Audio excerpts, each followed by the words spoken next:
I'm Estelle Thomson, your mistress of radiance, and this is Walk With Me in Butterfly Alley, a Chic West podcast revival. This is a 10-minute audio series about living a meaningful, sparkly life. One walk, one idea, one story. In each 10 minutes mini episode, I'll share with you what I've been thinking about, what life is teaching me, and maybe a question for your own reflection. So grab a coffee, lace up your shoes, or simply settle in. Let's take a walk together, unfiltered. Welcome to Butterfly Alley.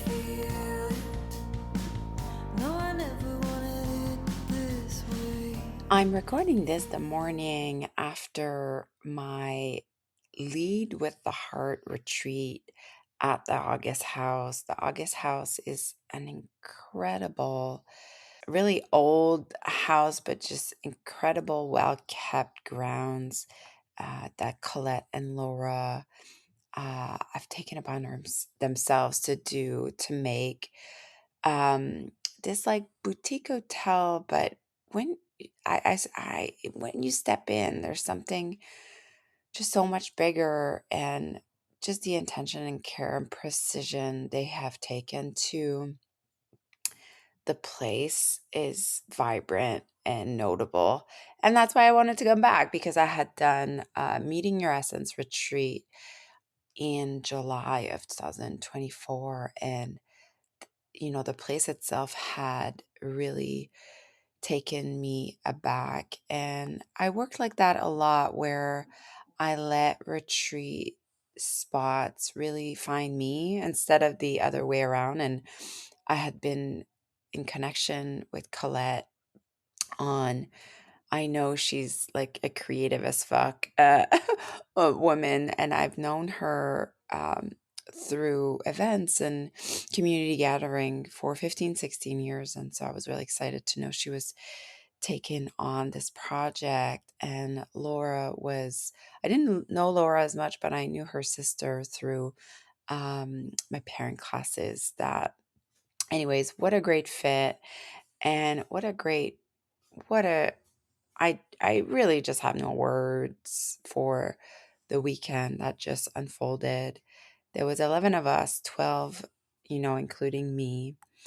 And I do a lot of reflection and debriefing after a retreat. And it's funny, a few of them, the students, the women there, asked me, what my week this week will look like after a retreat. And I reminded them that now I'm a bit seasoned when it comes to retreats. So I don't just take care of myself after the retreat, but I really actually take really, really good care of myself before the retreat. So I show up to the retreat, I'm grounded, resourced. I feel strong, I feel clear, and my vision is clear for the in French you say epopee, for the odyssey that is about to unfold. And this I have ready. I mean, it cooks in my mind for it cooks in my brain for a long time. You have to understand, we book the retreat. The local retreats don't, maybe 8 months in advance. But even with this retreat, I knew I was going to come back 2 years. In 2024, I literally just told Laura, yeah, you'll see me in 2 years. So, you book the place, and then it starts brewing right away, once that contract is signed. And but closer to the retreat, I pretty much have everything mm, ready like a week before. And that really gives me the mental load of the bones of the retreat are done, right? Like all the props have been ordered, and the paper have been print, although this year we had some printing issues. But all this stuff. So I put them in during the corner of my retreat. So then the week before, my only job is really to just take care of myself. So that means I exercise, and I drink a lot of water, I rest. I mean, the basics, I guess. I just take really stellar good care of myself. I'll book like a hair appointment, I'll book a nail appointment, because I am the body of this retreat. It's that simple. the reflection of me. You know what? Something really pissed me off the other day, and it's okay. We get triggered by the internet a lot, but and it really came from a wound place. And now I just unfollow people that like are speaking from this place of wounding where they haven't alchemized something and they're still sharing it. And, but she said that healing is not an aesthetic. Like healing has nothing to do with beauty. For me, beauty is a necessity when it comes to healing. It is part of what will nourish us. It is a healing balm for the soul.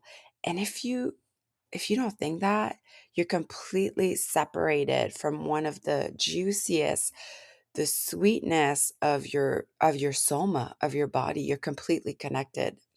And so the work really is to redefine what beauty is in your life. We've been conditioned to think like beauty is like what you see on the top of a magazine and skinny. And, my generation, my God.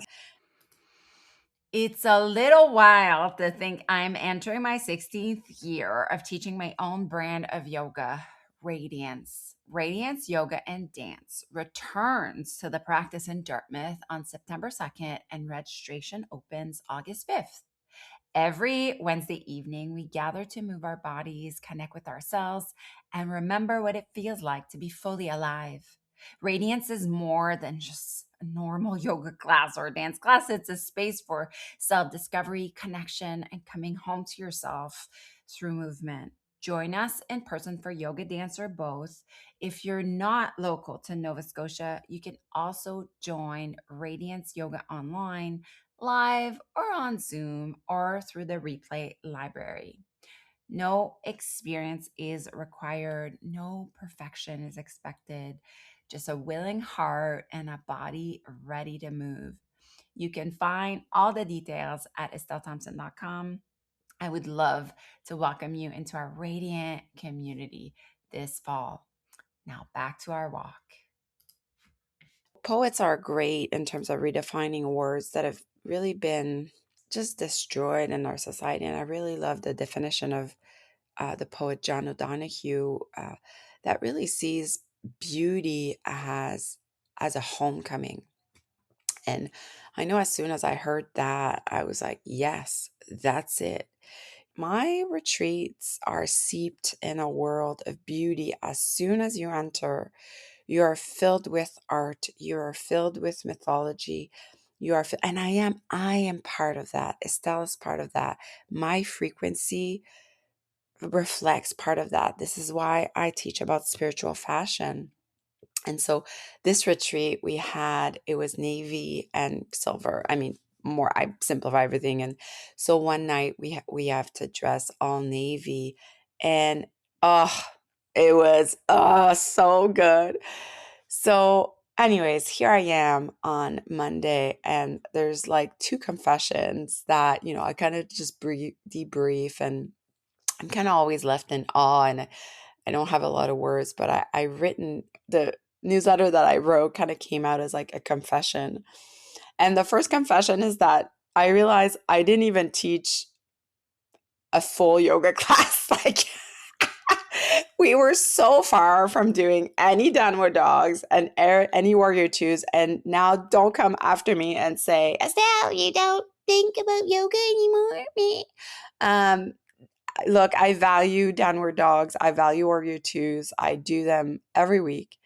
And yet that's not what this retreat was asking of me. And a few years back, I would have this, like the fact that I didn't teach a full yoga class, it would have made me question myself, like almost like, oh, was it enough? Did I do something wrong?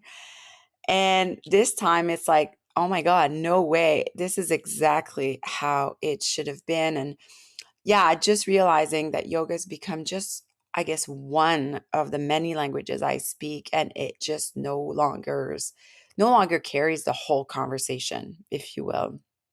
And for months, I've been weaving this retreat together. Every piece was chosen with intention, um, from the idea of being weavers and the golden thread, and mirrors, movements, the playlists are so important. They're like literally the soundtrack of your whole weekend, and the crowning ourselves as bitches, and journaling and the colors. And this weekend needed to feel like a continuous story, like a movie in itself, and you were entering a wonder filled world. And anyways, I realized I did just that. And if I did say, I am just so proud of myself. I'm so proud of the women that showed up, so brave, so tender, so vulnerable, and revealing a piece of their humanity to all. And one thing that Athena really goes beyond, it's this relational aspect to her. Like, well, first, there's no way we can lead with the heart if we are not one in ourselves, if we are not inside our, what I call our mermaid bodies, if we don't know how to resource ourselves, if we don't know how to rest. Like that for me is just like the basics. And that's what I teach. So I better be that when I show up to all of you on Friday afternoon, and then it's like in our connections and our relations, and how do we not just show them and tell them our truth? How do we show them, right? So we're so far beyond like, one day soon I'll do that. And like, I should tell them that. It's like, no, Athenas are direct, and Athenas are clear. And most importantly, Athenas, they do not act from a wounded place. They act from a place, from their truth. And that's the new world I feel we are building as women, um, and going into this next generation of divine feminine wisdom. And this is not just a wisdom that is soft and receives and allows. It's a generation that gets shit done, that has grit, passion, stamina, and gutso. The last confession, somebody, oh, just one of my dear student, told me on Saturday afternoon. She said, she came up to me and she said, "Estelle, it's so cool being in your brain. I feel I'm in your brain right now. Thank you for letting us in." And I thought about that after, and I was like, oh, I guess I don't, it's not just yoga retreats, right? It's literally like, that's literally what my retreats are, an invitation into the way I experience the world, which is mysterious, alive, and wonder filled, and a world where paintings become teachers and brave conversations happen around a table, and where laughters are as important as tears, and where every specific detail is part of the same story. So I just want to thank you as I reflect on all that, on my walk today, on my reflection after the retreat. Love you so much. Bye.